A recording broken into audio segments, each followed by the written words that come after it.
versículo 13. ¿Listo? Entonces, hace 8 días empezamos este mensaje sobre este capítulo específico, se llama advertencia. Bueno, pues hoy es la segunda parte de advertencia y vamos a leer versículo 13 y 14. Dice: ellos les hacen mal a otros y se les pagará con la misma moneda. Disfrutan haciendo a la vista de todo lo que les viene en gana. Cuando cenan con ustedes, ellos son una mancha que causa vergüenza, pues con sus mañas lo echan todo a perder. Bueno, recordemos, este texto, o en específico esta carta, y muy en particular este capítulo, habla sobre los falsos maestros.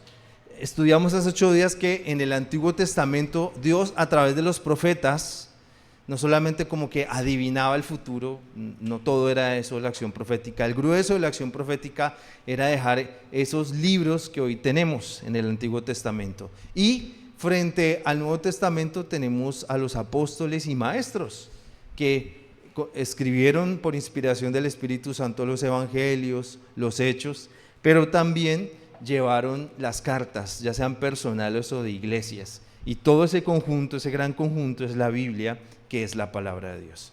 Y en todo el Nuevo Testamento, así como en el Antiguo Testamento decían, tengan cuidado con los falsos profetas, en el Nuevo Testamento una y otra vez dicen, tengan cuidado con los falsos maestros. Ahora, lo que el apóstol Pedro en este capítulo hace, no es lo que hacen las personas, no sé con qué intención, si buena o mala, que sacan videos que dicen los 5 errores de Cash Luna, por dar un extremo, o los 5 errores de MacArthur, o sea, para dar otro extremo, ¿sí? Claro, esos videos son populares. Si usted ve ahora el mundial, que estamos en el mundial, los analistas serios no tienen títulos sorprendentes, pero esos que quieren que los vean tienen títulos, no sé, como le ganamos al brujo de Ghana, alguna tontería así, ¿cierto? Y eso es lo que pasa. La gente hoy en día habla de otros, pero vemos que el apóstol Pedro no está nombrando a ningún falso maestro, sino está nombrando lo que ellos hacen, y lo hace con 2 intenciones. La primera es un discernimiento interior, que de lo que ellos están haciendo, nosotros también lo podemos estar haciendo. Y en segundo lugar, como es obvio, un discernimiento exterior, de decir, muy bien, esto que estoy recibiendo, por ejemplo, nosotros en este siglo XXI que estamos expuestos, ay, escucha esta prédica es una bendición o lo que sea, usted lo pueda escuchar y decir, ¿realmente es un buen maestro o es un mal maestro? Y sobre todo evaluar con criterio y un pensamiento crítico a la iglesia cristiana en general. Eso no se refiere a estarla criticando, sino a decir, ¿esto que está proponiendo la iglesia en general es bueno o es malo? ¿Sí? No es casualidad que de repente a alguien se le ocurrió lo de los pactos y la gente empezó a dar dinero a las iglesias y, y todos lo comimos, todos lo aceptamos sin pensarlo. Pero precisamente aquí las escrituras nos dan herramientas para decir, eso tal vez no, eso no es bueno, no es bíblico y hace daño. Hace 8 días vimos que los falsos maestros, ¿qué les gusta? El dinero. Gracias, mechitas. El dinero. Lo que mueve este mundo es lo mismo que mueve a los falsos maestros. Pero ahora nos muestra algo muy interesante, y es que esos falsos maestros convivían con las personas. Recordemos que el concepto de iglesia, un auditorio con sillas, escuchando un predicador, es muy moderno. Las iglesias eran más parecidas a lo que tenemos aquí nosotros en Lugar de Honor. Una casa donde varias familias se reunían, ¿sí? Y aceptaban maestros, y algunos de los maestros que recibían eran falsos maestros. Pero ¿qué dice el apóstol Pedro en ese primer versículo? Que esos maestros hacen el mal, que esos maestros disfrutan haciendo a la vista de todos los que les viene en gana, lo que les viene en gana. Y esa es, por ejemplo, una de las cosas críticas en la industria musical cristiana. Muchos, o algunos más bien, de los músicos de la industria cristiana no hacen parte de una iglesia, porque están muy ocupados, porque son muy importantes. Eso significa que hacen lo que se les viene en gana. Es necesario hacer parte de una iglesia. ¿Cómo me pueden dar a mí referencias de un músico? Primero, si está casado, su esposa es la primera referencia. Sus hijos son quienes realmente lo conocen y su iglesia, porque convive en la iglesia, espera en la iglesia, ¿sí? Cuando yo estuve en Bogotá, hacíamos parte de esta iglesia multitudinaria. Algunos cantantes cristianos, incluyendo el que estuvo hace un año aquí, Gilberto Daza, los conocimos y los conocimos como ovejas. No eran el señor cantante que le rinden pleitesía, no había puestos VIP, hacían fila, hacían los mismos procesos, todo igual. Ahí es donde se prueba en una iglesia local que una persona realmente está interesada. Una de las grandes bendiciones de la reforma magistral, de la reforma de Lutero y Calvino, es el sacerdocio universal. Nosotros no necesitamos jerarquías, no necesitamos ministros de alto nivel, no necesitamos que nos visite a alguien y le hagamos venias y que es que este hombre tan ungido. Eso es absurdo para un pensamiento bíblico, porque la iglesia es parejita. La iglesia solamente tiene una cabeza. ¿Y quién es esa cabeza? Cristo. Muy bien. Miren qué fuerte que el apóstol Pedro les está diciendo: ustedes cenan con ellos. O sea, los falsos maestros no es como nosotros que están en YouTube, ¿cierto? Sino que los falsos maestros cenan con ustedes, están muy cerca. Ahora, la pregunta que nos tenemos que hacer es: ¿hemos entrado a falsos maestros a nuestra vida? ¿Sí? Dentro de alguna vez en un curso de discipulado hicimos el año pasado como, por favor, coméntenos qué clase de predicadores ustedes escuchan. Y pues se lleva uno sorpresas, ¿no? Entonces, si usted tiene dudas sobre alguien que está escuchando, pues revíselo a la luz de la Biblia, también pregúntenos a nosotros, pero lo principal es revíselo a la luz de la Escritura. O mejor aún, si usted no tiene un buen conocimiento bíblico, cualquier maestro elocuente lo puede engañar. Y eso es el gran sufrimiento de la iglesia contemporánea. Expertos en los procesos de su iglesia, expertos en la farándula cristiana, y tal como la iglesia de Corinto: yo soy de Apolos, yo soy de Pablo, yo soy de Cefas, yo soy de MacArthur, yo soy de Cash, yo soy de Elevation, yo soy de Hillsong, pero muy pocas personas realmente afincadas. Esa palabra es viejita, ¿cierto? Pero es buena, afincado, firme en la Escritura, que la Escritura es la que le permite tomar decisiones. Avancemos al versículo 14 del capítulo 2. Dice: no pueden ver a una mujer sin desvestirla con la mirada. Ese es su pecado permanente. Hacen pecar a las personas inestables. Son avaros y expertos en aprovecharse de los demás, pero están bajo maldición. Uno diría: pero ¿cómo están bajo maldición si tienen miles de seguidores y si tienen plata, ¿cierto? Bueno, porque es que ese no es el criterio de éxito bajo la Escritura. El criterio de éxito bajo la Escritura es ser fiel a Dios, es ser amigo de Dios, es tener comunión con Dios. Y un falso maestro obviamente es una persona que no ha sido salvada. Por lo tanto, mayor maldición no puede cargar sobre su vida sino el infierno. Entonces, no, pues chévere que vivió 30 años con mucha plata, pero la eternidad en el infierno. O sea, ¿qué bendición es eso? Entonces, ojo, porque nos dejamos guiar por el instinto humano y decir: no, pero él es próspero. Lo estudiamos el miércoles, cuando el rey Salomón, que fue el hombre más próspero, incumplió todo lo que la ley del Señor había dicho para un rey. Envió gente a Egipto, tenía muchas esposas, tenía acumulación de grandes riquezas, todo lo hizo al revés, pero era el periodo más próspero de la historia de Israel. ¿Qué quiere decir? Que ser próspero, según la Escritura, no necesariamente es evidencia de que estás andando en la fidelidad y en la bondad de Dios. Pero en ese versículo 14 nos hablan acerca de que estos hombres no pueden ver una mujer sin desvestirla, y eso lo podemos conectar con la ley del Señor. Y yo mismo se los voy a leer, a ver ustedes me dicen dónde estará eso. Se los voy a leer de la ley del Señor y dice así: no codicies a la esposa de tu semejante. El último mandamiento, ¿cierto? Pero miren, no se queda allí, sino que profundizamos en el problema de estos falsos maestros. Ni desees su casa, ni su tierra, ni su esclavo, ni su esclava, ni su buey, ni su burro, ni nada de lo que él tenga. Quiero leerlo otra vez, pero quiero que se ubique en qué sentido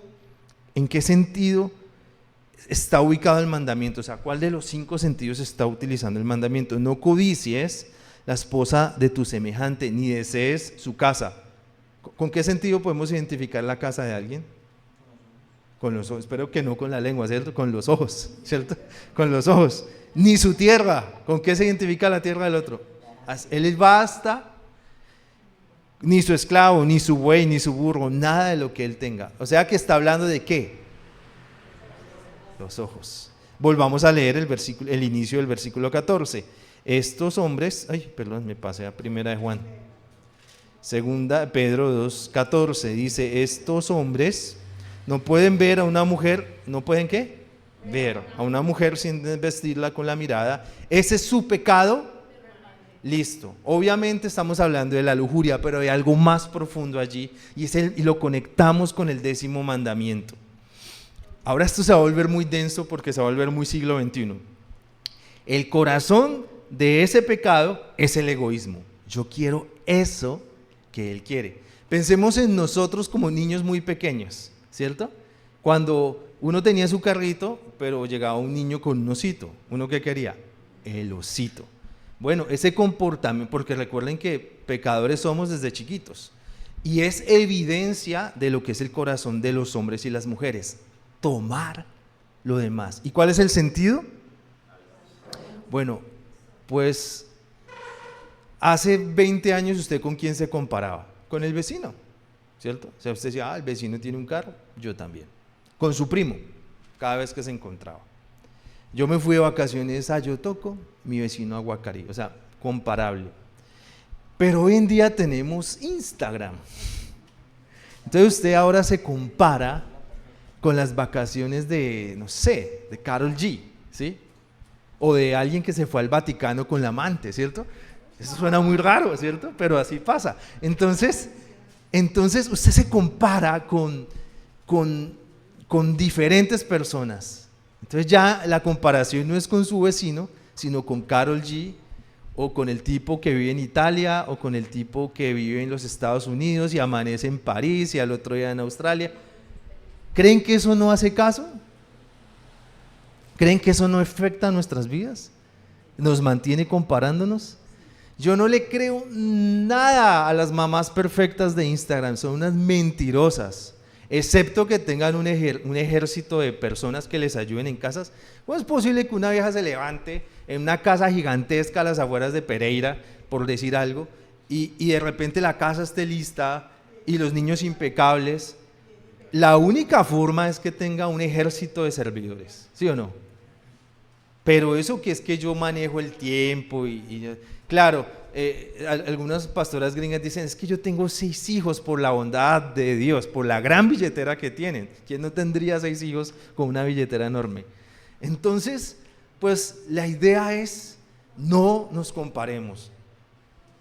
Ya nos dice el texto cómo son los falsos maestros, pero acuérdense que esto también sirve como discernimiento, ¿qué? Interno. ¿Con quién te estás comparando?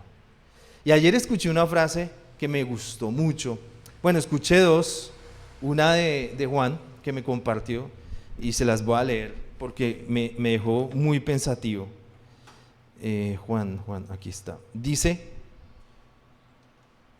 el que no roba por miedo a que lo metan preso, tiene corazón de ladrón. ¿Sí? Y lo voy a adelantar, el que no adultera porque le da miedo que se le acabe el matrimonio, tiene corazón de adúltero. Y así ponga el pecado que sea. Y en todos cabemos todos, porque todos tenemos naturaleza pecaminosa. Qué fuerte, ¿cierto, iglesia? ¿Por qué hacemos lo que hacemos? ¿Cuál es nuestro corazón? Y la otra frase que entendí es jugar feliz en la liga que a uno le toca. ¿Sí o no? Por ejemplo, yo soy hincha de Millonarios. Y un día Millonarios se fue a jugar con el Real Madrid, ¿no? ¿Cómo fue que quedó eso? ¿8-0? 8-0. 8-0. Me lo dice mi amigo que estuvo en la B y él lo entiende. Entonces, Millonarios, pues sí, Millonarios, pero Millonarios no le puede, y ganó con los suplentes, si no estoy mal, el Real Madrid. Entonces, se fue a jugar con el Real Madrid, pues le dieron en la cara, ¿cierto? Ahora, ¿cuál es su liga? ¿Cuál es su liga? O sea, nuestra liga es, no, es que yo tengo que ser ultra mega archimillonario y tener vacaciones en Europa todos los veranos para asfixiarme de calor. ¿Esa es su liga? ¿De verdad? O sea, ¿cuáles son los recursos que usted tiene y cómo puede de una forma sabia trabajar? Yo sé que soy una antítesis para todos los cursos de trading y que hágase millonario en 3 días. Yo sé, yo lo soy, pero prefiero ser fiel a la Escritura, ¿sí? La Escritura habla del trabajo. La Escritura habla acerca de que primero tener un viñedo antes que tener viñedo y ovejas antes que tener una casa, ¿sí? Pues yo tengo un señor, el jefe de todo esto que se llama Jesús, no tuvo casa, ni siquiera tenía una almohada para su cabeza.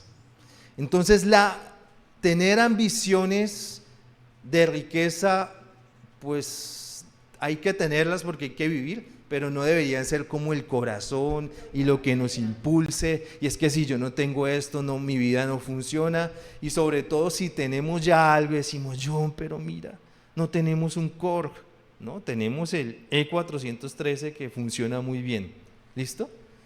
Disfrutar lo que tenemos y de acuerdo a vivir con sabiduría, ahorrar, trabajar duro, invertir, porque invertir está bien.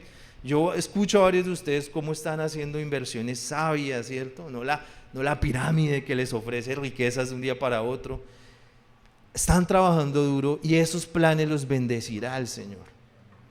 Pero si esos planes, por inocentes que sean, se hacen bajo ambición, bajo egoísmo, están mal. ¿Saben por qué, también hablando del siglo XXI, por qué los falsos maestros son tan famosos hoy en día? Por la cercanía. Hay un experimento. Resulta que yo todos los días a las 7 de la mañana, el semestre pasado, salía en mi bicicleta al trabajo, y en el semáforo siempre me encontraba a las mismas personas. Siempre. Entonces uno, si lo ve así durante 16 semanas, ¿qué piensa? Que nos conocemos.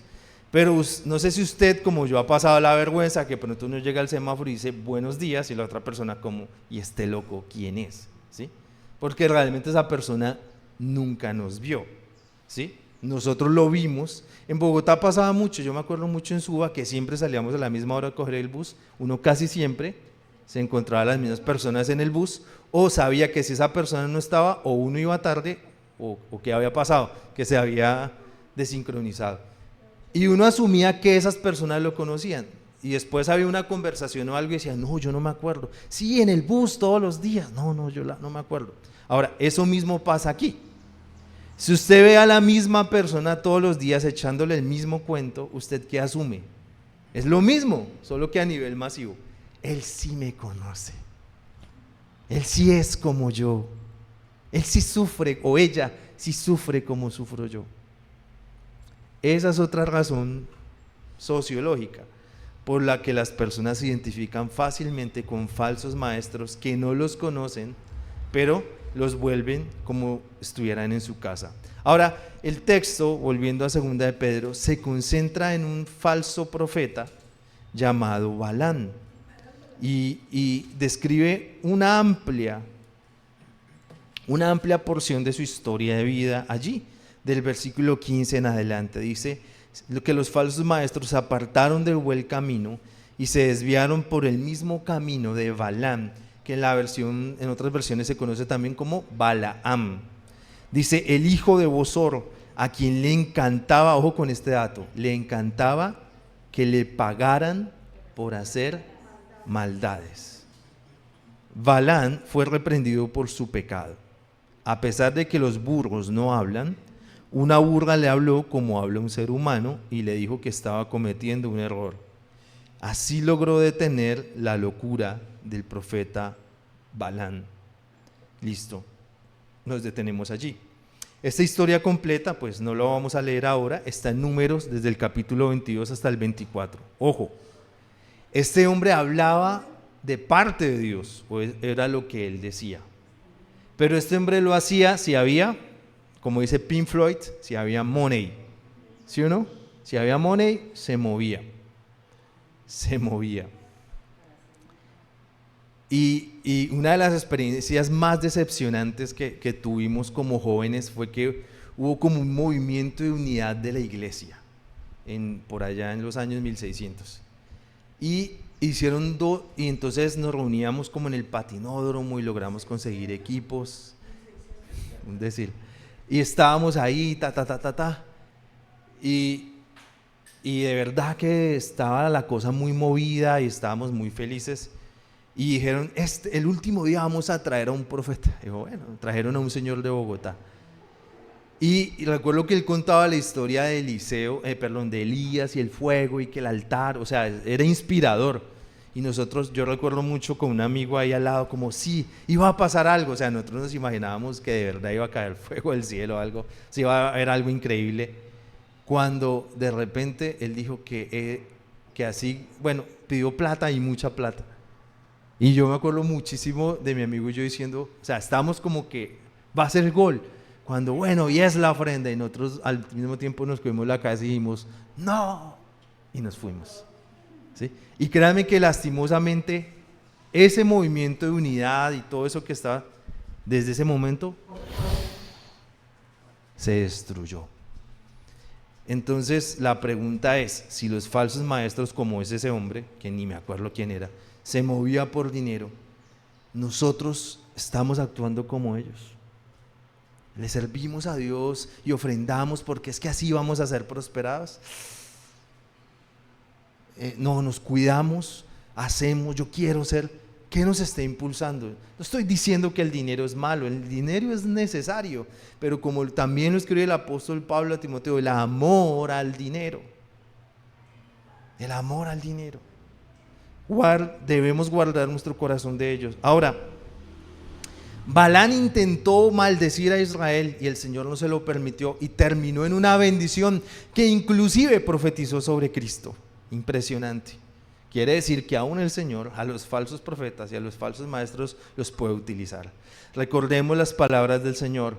Se acercarán a Él diciendo, Señor, en tu nombre echamos fuera demonios, hicimos milagros. El Señor por su gracia y poder puede usar lo que quiera para sanar y transformar, inclusive un centro de idolatría como el que hay aquí. Si el Señor en su soberanía lo quiere hacer, lo hace. Pero al final, ¿qué va a pasar con estos hombres? ¿Qué le van a tener que decir a Dios? ¿O qué les va a decir el Señor? Apártense de mí, no los conozco. ¿Qué queremos? ¿Ser famosos o sea, realmente estar bajo el corazón del Señor? Y en el mismo libro de Números habla el final de Balaam. Dice, mataron a los 5 reyes madianitas y a Balaam, hijo de Beor. Bueno, históricamente parece que los israelitas nunca olvidan, ¿sí? Y estaban esperando el momento y fueron por Balaam. Aunque Balaam al final los bendijo, los tenían en una lista, fueron por él y ahí terminó. El falso profeta terminó muerto. Ahora, en los siguientes versículos vamos a hacer una comparación, porque qué feo terminar un mensaje solo pensando en falsos profetas. La Biblia no se escribió para eso. La Biblia se escribió para que contempláramos la belleza de Cristo. ¿Quién es Cristo? Versus los falsos profetas. Entonces en 2 de Pedro, capítulo 2, versículo 17 y 18 dice, esos falsos profetas son como ríos sin agua y como nubes a las que se las lleva el viento. Dios los ha destinado a un lugar en la más negra oscuridad.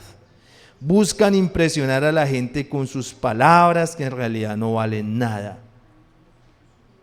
Con sus malos deseos y consejos seducen a quienes a duras penas logran escapar de los que viven en el error.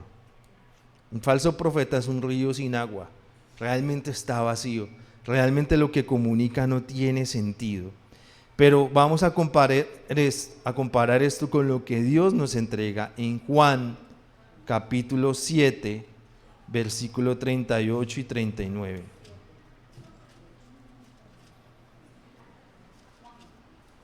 Juan 7, 38 y 39. Dice, las escrituras dicen que del interior del que cree en mí saldrán ríos de agua viva. Jesús dijo eso acerca del Espíritu que recibirían los que creyeran en Él, pues aún no estaba el Espíritu porque Jesús todavía no había sido glorificado. Los falsos maestros proclaman misterios. Mira, voy a compartirte algo de parte de Dios, ¿cierto? Y cambian la voz y todo es misterioso y todo es especial. Estamos en los últimos tiempos. Amigo, desde que Jesús resucitó, estamos en los últimos tiempos, ¿vale? ¿Hasta cuándo es? Hasta que Él regrese. Eso no es misterio. ¿Listo? Ya. Todos estamos en el mismo conjunto que se llama últimos tiempos. El Señor regresará. Lo sabemos porque la Biblia lo dice. ¿Cuándo? No lo sabemos. Pero ¿qué manda el Señor? A estar haciendo cálculos, a estar preguntándose, a andar angustiados, sino a anhelar el regreso del Señor y tener vidas dignas de Él. Río sin agua versus Jesús, que nos da que una fuente, no nos da un río, nos da que la fuente. Y esa fuente es el Espíritu Santo que todo hombre y mujer creyente, salvos y salvas, han recibido. No es, y es todo un misterio, no es cuando hablé en lenguas o cuando sentí algo, no, es un misterio. Hace parte de la gracia y soberanía del Señor, Él actuando en tu vida. Yo decía, esta semana que terminamos un discipulado con el equipo de alabanza, lo que hacemos aquí, lo que sentimos es simplemente una cuota inicial. Este es el evento, pero el proceso es toda la semana siendo guiados, formados por el Señor. ¿Por qué? Porque el Espíritu Santo está en nosotros. Volvamos a 2 de Pedro, ahora al versículo 19. Les prometen libertad, pero ellos mismos son esclavos de hábitos que los destruirán, pues uno es esclavo de aquello que lo domina. Prometen libertad. Causa mucha curiosidad. Muchos opositores al Evangelio tienen grandes adicciones, ¿sí? Y uno dice, o al menos sus vidas, por ejemplo, románticas, son súper destrozadas, o sea, una tras otra, varios matrimonios. Así es la vida de muchos opositores del Evangelio. Y eso incluye a teólogos, pues, doctores y eso, pero que son hombres alejados de Dios, con hábitos pecaminosos. Todos tenemos pecados, pero al exponer nuestras vidas a Cristo vamos siendo liberados poco a poco de ellos. Pero alguien sin Dios irremediablemente termina siendo consumido en mayor proporción, porque uno es esclavo de aquello que lo domina. Pero ¿qué promete el Señor? Volvamos al Evangelio de Juan, pero esta vez al capítulo 8. Juan 8, 31, 32.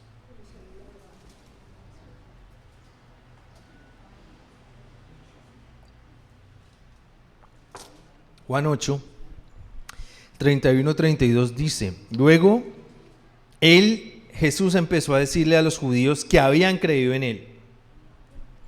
¿Qué les dijo? Bueno, ustedes ya son judíos, son salvos. ¿Sí les dijo eso? Ustedes son hijos de Abraham, son salvos. No, les dice, si ustedes siguen obedeciendo mi enseñanza, ¿y dónde encontramos la enseñanza del Señor?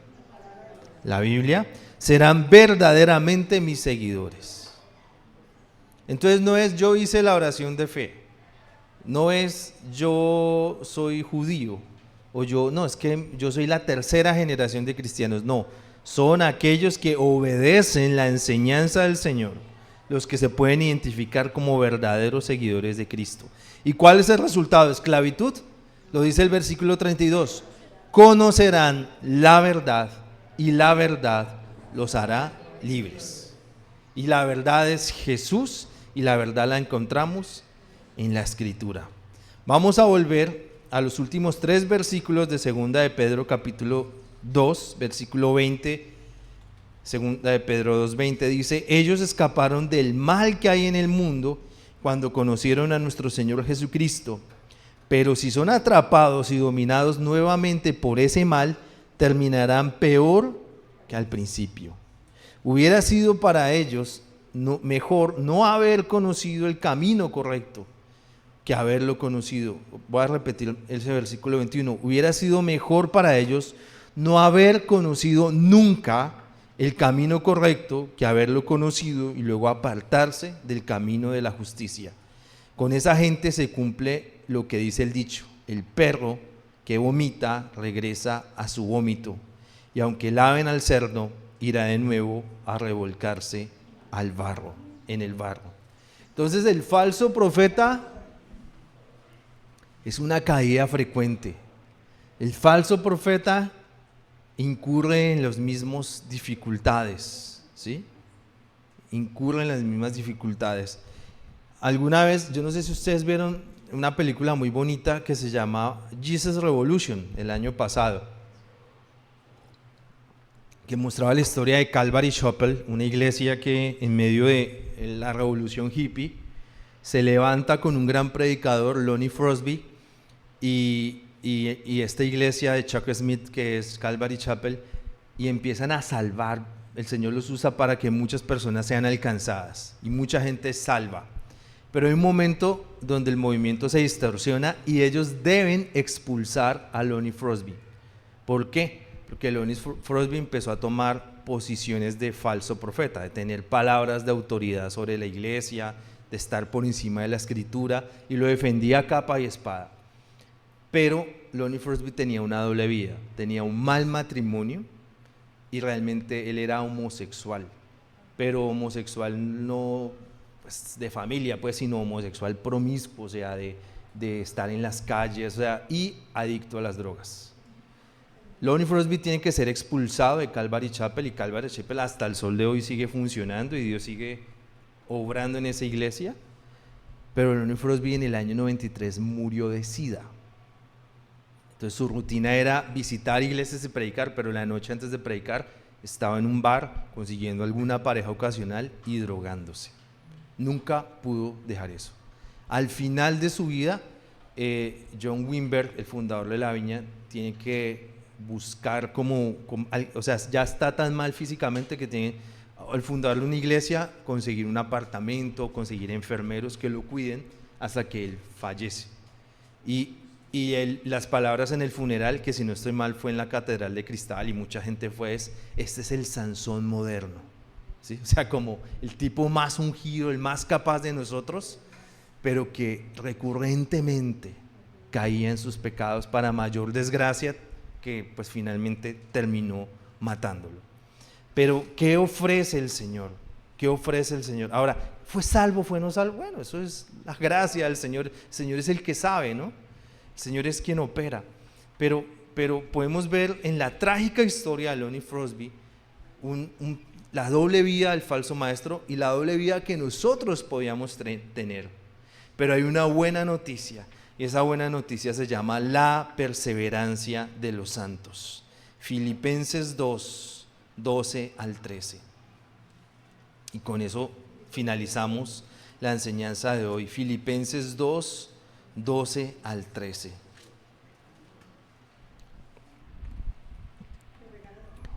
Filipenses 2, advertencia, la segunda parte. 12 al 13. Dice: así pues, estimados hermanos, ustedes siempre han obedecido lo que se les enseñó. Entonces, tal como lo hacían mientras estábamos con ustedes, es aún más importante que obedezcan ahora que no estoy con ustedes. Procuren la salvación de todos ustedes y háganlo con temor y respeto hacia Dios. Entonces, si uno lee solo ese texto, dice, bueno, toda la carga de la salvación la lleva este pechito. Tengo que procurar, tengo que esforzarme, y por ahí varios dicen, amén, pelea por tu salvación, gloria a Dios, lucha por tu salvación. Pero sigue el versículo 13, Dios está obrando entre ustedes. Él despierta en ustedes el deseo de hacer lo que a Él le agrada y les da el poder para hacerlo. Y en algún momento trabajaremos unas buenas semanas en ello. Esta es la perseverancia de los santos. Así como el Señor eligió salvarnos, en su gracia nos ha alcanzado, ha perdonado nuestros pecados por nuestra fe en Cristo, pues Él es el mismo que nos da la perseverancia para salvar. ¿Podemos caer? Sí. ¿A veces fallaremos mucho? Sí. Pero el Señor nos levantará, el Señor nos guiará. Ese es el llamado. El llamado del falso maestro es terminar en la tumba del Sansón moderno. Pero el llamado a los hijos y a las hijas de Dios es que ustedes son salvos por gracia, salvos por la elección del Padre, y deben seguir aferrados en que el mismo Señor les da el poder para elegir, en que el Señor está orando por ustedes y despierta el deseo de ¿qué? De hacer lo que a Él le agrada y les da el poder para hacerlo. No estamos luchando solos. Tenemos agua de vida, una fuente de agua de vida en nuestro interior. No somos llamados a estar esclavos, sino que al seguir la ley del Señor podemos vivir en esperanza, en fidelidad. Y por último, gracias al Señor, nos ha elegido para perseverar. Sus santos pueden perseverar hasta el final. Vamos a ponernos de pie, vamos a adorar al Señor una vez más, vamos a cantar